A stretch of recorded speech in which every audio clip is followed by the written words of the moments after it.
Hello everyone. तो finally आज हम लोग फिर से लेकर आ गए हैं। जैसे कि हम लोग जो 70 नंबर तक क्वेश्चन एसएसटी का जो बिहार बोर्ड के लिए 2024 के लिए महत्वपूर्ण वीवीआई सब्जेक्टिव जो हम लोग सीरीज लेकर आ रहे थे वो 70 नंबर तक हो गया था। आज 71 नंबर से शुरुआत हम लोग करेंगे, तो बने रहिए मेरे वीडियो में। 71 नंबर क्वेश्चन कह रहा है, बिहार के किस भाग में सिंचाई की आवश्यकता है और क्यों। आंसर कह रहा है, बिहार के दक्षिण भाग में सिंचाई की आवश्यकता है। दक्षिणी बिहार के प्रमुख जिले रोहतास, गया, जहानाबाद, नवादा, नालंदा, पटना इत्यादि में सिंचाई की आवश्यकता होती है, क्योंकि यहाँ वार्षिक औसत वर्षा उत्तरी बिहार की अपेक्षा काफ़ी कम है। साथ ही इन जिलों को हमेशा सुखाड़ का सामना करना पड़ता है, इसलिए यहाँ सिंचाई के माध्यम से कृषि करने का विकल्प रहता है। कह रहा है कि बिहार के जो दक्षिणी भाग है उसमें सिंचाई की आवश्यकता है। दक्षिणी बिहार के प्रमुख जिले हैं रोहतास, गया, जहानाबाद, नालंदा, नवादा, पटना इत्यादि की इत्यादि में सिंचाई की आवश्यकता होती है, क्योंकि यहाँ वार्षिक औसत जो है वह उत्तरी बिहार के अपेक्षा बहुत काफ़ी कम है। साथ ही इन जिलों को हमेशा सुखाड़ का सामना करना पड़ता है, यानी कि यहाँ पे बहुत सुखाड़ हो जाता है, इसलिए यहाँ सिंचाई के माध्यम से कृषि करने का विकल्प रहता है। 72 नंबर क्वेश्चन का है अगला क्वेश्चन, भारत में राष्ट्रीय आय की गणना किस संस्था के द्वारा की जाती है या होती है। तो भारत में राष्ट्रीय आय की गणना केंद्रीय सांख्यिकी संगठन CSO के द्वारा होती है। यह संस्था नियमित रूप से राष्ट्रीय आय के आंकड़ों को प्रदर्शित करती है। कह रहा है जो भारत में राष्ट्रीय आय की गणना है वह केंद्रीय सांख्यिकी संगठन, जिसको शॉर्टकट में CSO के द्वारा होती है, CSO बोलते हैं, उसके द्वारा होती है। यह संस्था नियमित रूप से राष्ट्रीय आय के आंकड़ों को प्रकाशित करती है। अगला क्वेश्चन देखते हैं, भारत में उपजने वाली दो खाद्य नकदी एवं रेशे वाली फसलों का नाम लिखें। तो खाद्य फसल धान और गेहूं, नकदी फसल आम और केला, रेशे वाली फसल कपास और जूट। अगला क्वेश्चन, प्रति व्यक्ति आय और राष्ट्रीय आय में अंतर स्पष्ट करें।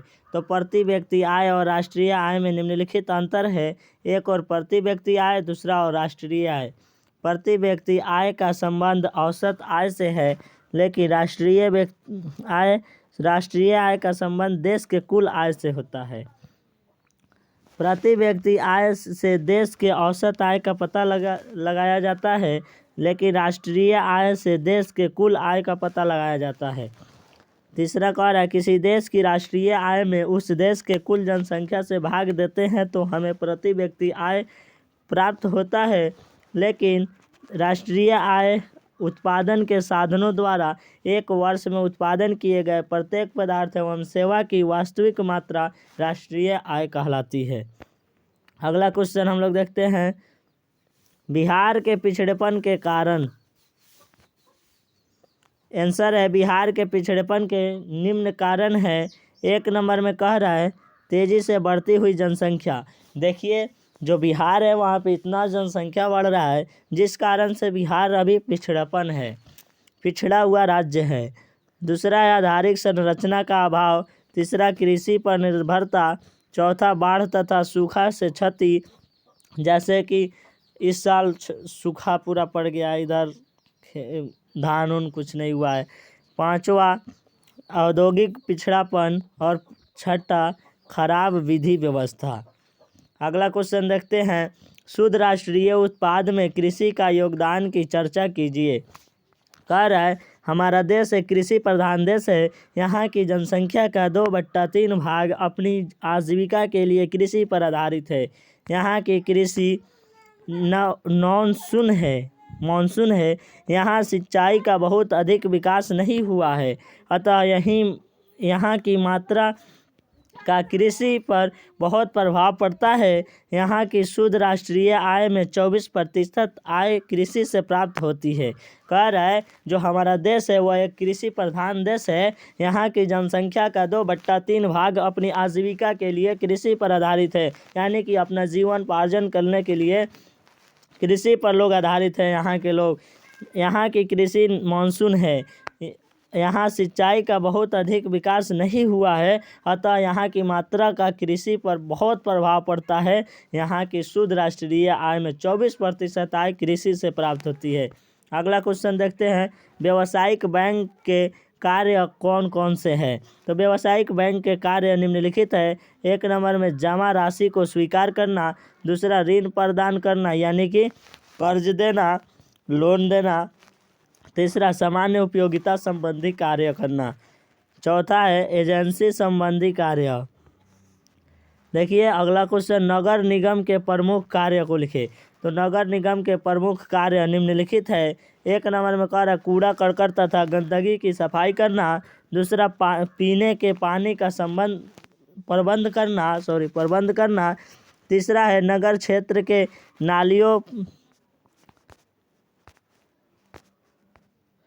नालियों, पेशाब खाना, शौचालय आदि निर्माण करना एवं उसकी देखभाल करना, चौथा है मनुष्य तथा पशुओं के लिए चिकित्सा केंद्र की स्थापना करना एवं छुआछूत जैसी बीमारी पर रोक लगाने का प्रयास करना, पांचवा है प्रारंभिक स्तरीय सरकारी विद्यालयों पुस्तकालयों की स्थापना तथा व्यवस्था करना।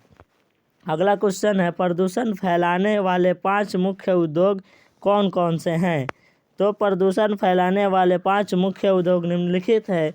1 में है चर्म उद्योग, 2 में है तेल शोधक उद्योग, 3 में है डिजिटल कोयला आधारित उद्योग, 4 में धातु उद्योग, 5 में पेपर उद्योग।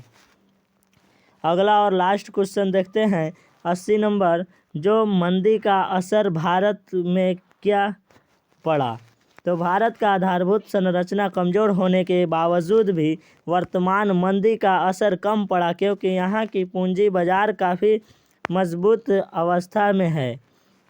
यहाँ के इंजीनियर आज भी आउटसोर्सिंग में लगे हुए हैं। खासकर भारत के बंगलोर जैसे शहर का सूचना प्रौद्योगिकी विश्व के अग्रणी सूचना प्रौद्योगिकी की श्रेणी में आ गया है। कह रहा है जो मंदी का असर भारत से क्या पड़ा, तो भारत का आधारभूत संरचना कमजोर होने के बावजूद भी वर्तमान मंदी का असर कम पड़ा है, क्योंकि यहाँ की पूंजी बाजार काफ़ी बहुत मजबूत अवस्था में है। यहाँ के इंजीनियर आज भी आउटसोर्सिंग में लगे हुए हैं। खासकर भारत के बंगलोर जैसे शहर की सूचना प्रौद्योगिकी विश्व के अग्रणी सूचना प्रौद्योगिकी की श्रेणी में आ गया है। देखिए आज जो हम लोग 10 क्वेश्चन लाए थे लोग, आज ख़त्म हुआ। 80 क्वेश्चन हम लोग टोटल कर लिए हैं, जिसमें से 140 क्वेश्चन हमको लाना है। 140 में से ही इस साल एग्ज़ाम में पूछेगा। 140 में से 80 तो हो गया, अब जो बाकी है वो मैं फिर से लाता रहूँगा। और इसको शेयर कीजिए, लाइक कीजिए, सब्सक्राइब कीजिए फिर, और बेल आइकन दबाना ना भूलें। और देखिए अगर PDF के रूप में लेना चाहते हैं तो मात्र 49 रुपया मेरे फ़ोनपे नंबर पे कर दीजिए। ये मेरा फ़ोनपे नंबर है 91 133 58